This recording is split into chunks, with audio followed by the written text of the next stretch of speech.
வணக்கம் ஃப்ரெண்ட்ஸ், இதான் radio signal remote சுவிட்ச். இந்த சுவிட்சினுடைய டிராயிங்கை தான் நான் இங்கே போட்டிருக்கேன். இதனுடைய பயன் வந்து நான் உங்களுக்கு இதுக்கு மின்னோக்கட்டிக்குள்ள வீடியோவில் சொல்லியிருப்பேன். அதாச்சும் வீட்டில் உள்ள பொருட்களை ரிமோட் கண்ட்ரோல் மூலமே நீங்கள் ஆன் ஆஃப் பண்ணிக்கலாம். இதுக்கு ஒரு ரிமோட் வந்துடும்.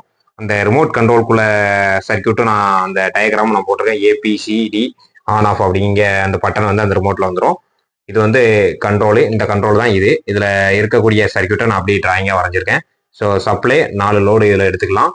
இதில் என்ன அப்படின்னா உங்களுக்கு இபி இன்புட் கொடுத்துட்டு 4 லோடு வந்து உங்களுக்கு ஃபேனு காத்தாடி அதாச்சும் ஃபேன் டிப்ளைட்டு எல்லாமே நீங்கள் கொடுத்துக்கலாம். ரிமோட் கண்ட்ரோல் காமிக்கிறேன் பாருங்க. பார்த்தீங்கன்னா இதான் அந்த remote control ABCD on off அப்படிங்கிறது எல்லாமே இந்த பட்டன் இதுலேயே வந்துடும். இதிலே நீங்கள் டோட்டல் ஆன் ஆஃப் பண்ணிக்கலாம். ரேடியோ சிக்னல் மூலம் யூஸ் ஆகுதுனால நீங்கள் எங்கே இருந்தாலும் இதை வந்து யூஸ் பண்ணிக்கலாம். ஒரு குறிப்பிட்ட தூரத்தில் எங்கே இருந்தாலும் இது சிக்னல் கிடைக்கும். இது கண்ட்ரோல் ஆகி உங்களுக்கு ஆன் பண்ணிக்கலாம், ஆஃப் பண்ணிக்கலாம். பார்த்தீங்கன்னா ஏவை ஆன் பண்ணால் ஆன் ஆகும். அதே ஏவை ஆஃப் பண்ணணும் அப்படின்னா ஏலோடு வந்து ஆஃப் ஆயிரும். இது டோட்டல் ஆன் டோட்டல்